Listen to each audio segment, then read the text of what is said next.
Hi வணக்கம். நான் உங்க திருப்பூர் இலக்கியாங்க.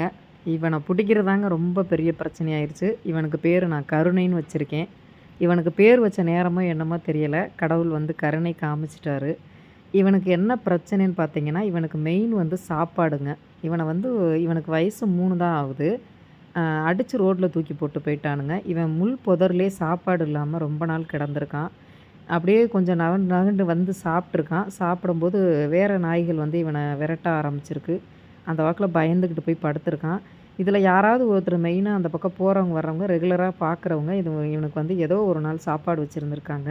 அ அதுக்கப்புறம் அந்த பக்கத்தில அந்த ஒர்க் ஷாப்புக்காரரு கொஞ்சம் நகண்டு நகண்டு வந்து படுத்துருச்சு போல. அந்த ஒர்க் ஷாப்காரன் வந்து இப்போ சாப்பாடு வச்சிருந்திருப்பார் போல. அவங்க ஹிந்திக்காரவங்க. பரவால்ல சாப்பாடு இதெல்லாம் ஒரு பக்கத்தில பவுலு, பால் எல்லாமே இருந்துச்சு. ஒரு வழியா நானு பிடிக்க போனப்ப, அந்த பக்கம் நம்ம எஸ்பிசிஐல இருக்கிற சீனிவாசன் சார் வந்தாங்க. அவங்களும் கொஞ்சம் ஹெல்ப் பண்ணி குடுத்தாங்க.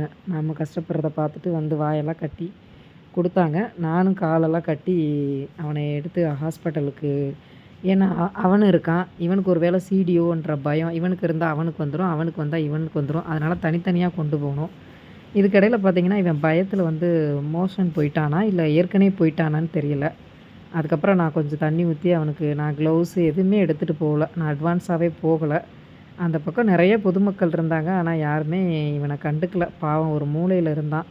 அதுக்கப்புறம் அவன் மோஷன் போயிருந்தா சரி நம்ம அப்படியே ஹாஸ்பிட்டல் எடுத்துட்டு போனா இது பண்ண முடியாதுன்னு நான் தண்ணி ஊத்தி ஊத்தி பார்த்தேன் போகல. அதுக்கப்புறம் க்ளவுஸ் இல்லன்னா என்னான்ட்டு அங்க ஒரு கவர் கிடந்துச்சு. அத எடுத்து தண்ணி ஊத்தி கழுவுனேன். பக்கத்துல அந்த ஒர்க் ஷாப்காரவங்க குடுத்தாங்க. இவன் என்ன கொடுமைன்னா, இளமையில் வறுமையின் கொடுமை அப்படிங்கிற மாரி தாங்க இவனோட நெலம. 3 வயசு தான் ஆகுது இவனுக்கு. 3 வயசு தான் டாக்டர் செக் பண்ணி 3 வயசுக்குள்ள தான் இருக்குன்னு சொன்னாங்க. இவன் வந்து சாப்பாடே இல்லாம, இவன் கண்ணெல்லாம் பார்த்தீங்கன்னா, ப்ளூ கலரா மாறிருச்சுங்க. ப்ளூ கலரா மாறி இவன் கண் பார்வை போயிருச்சு. இவனுக்கு வந்து டிக் ஃபீவர் வந்துருச்சு. அதிகமா வந்து இவன் உடம்புல டிக் நெறைய பூச்சி. நாங்க ரெஸ்க்யூ பண்ணி எடுத்துட்டு போய் ஹாஸ்பிட்டல்ல பார்த்தா, அவன் மேல அவ்ளோ டிக்கு, அவ்ளோ பூச்சி. அதெல்லாம் எடுத்துட்டு, அதெல்லாம் கிளீன் பண்ணிட்டு, அவனுக்கு மெடிசன் போட்டு விட்டாங்க. ஊசி போட்டிருக்காங்க. ஒரு 2, 3 நாள் வந்து அவன் இதில இருக்கணும்னு சொல்லிட்டாங்க. போர்டிங்கில இருக்கட்டும்னு சொல்ட்டாங்க. அதுக்கப்புறம் நான் ஆனந்தி அக்காவுக்காக வெயிட் பண்ணிட்டு இருந்தேன். அவன ரெடி பண்ணி அவன அனுப்பி விட்டுட்டேன். அதுக்கப்புறம் இவன எடுத்துட்டு போனேன். இவன் கண்ணெல்லாம் பார்த்தீங்கன்னா, ப்ளூ கலரா இருக்கு.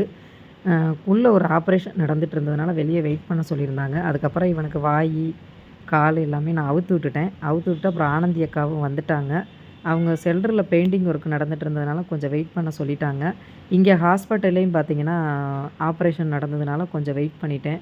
இவன நெனச்சாவே எனக்கு இப்பவுமே கண்ணெல்லாம் கலங்கிருச்சுங்க. டாக்டர் பார்த்துட்டு சோறு இல்லாம இவன் நெலம இப்படி ஆயிப்போச்சு.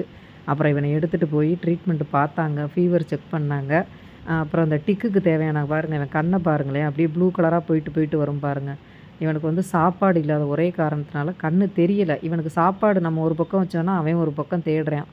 அந்த மாரி இவனுக்கு பார்வை தெரியல. இவனுக்கு நிதானத்தில தான் இருக்கான். ஆனா பிரச்சனை இல்லைன்னு சொல்ட்டாங்க டாக்டரு. இவனுக்கு தேவையான ஃபுட்டு, இவனுக்கு இந்த டிக் இருக்கிறதுக்கு வந்து ட்ரீட்மெண்ட் பார்த்தா போதும். அவன் 3 நாள் போர்டிங்கில இருக்கட்டும்.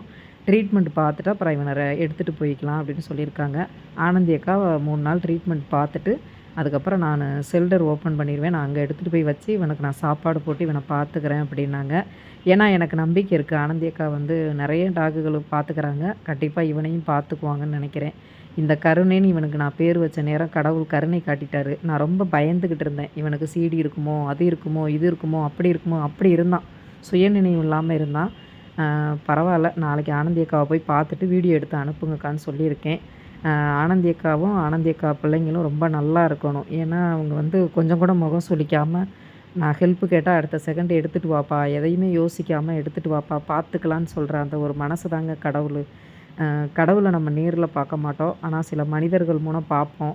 அந்த மாரி தான் இப்போதைக்கு வந்து நான் எனக்காக, என்னோட கஷ்டத்துக்காக இல்லைனாலும், இவங்களுக்காக அந்த அக்கா உதவுறாங்க. அப்புறம் அந்த விட்மெட் ஹாஸ்பிட்டல் மேமும் பரவால்ல. நல்லா பார்க்குறாங்க.